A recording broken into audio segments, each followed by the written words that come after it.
So guys, good morning. So maghahanap tayo ng prutas dito sa loob kung mayroon ba. Punta tayo doon sa kusina kung mayroon bang prutas doon. Wow! Ito guys, may papaya dito. Ito. So tingin niyo masarap to.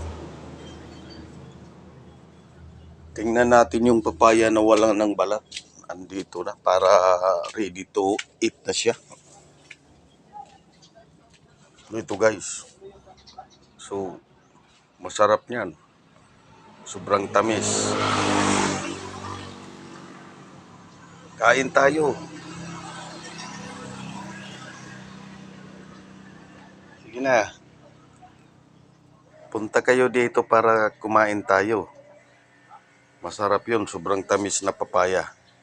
Medicinal fruit pa yun. At this is my first vlog this day. Good morning and Happy New Year to each and everyone.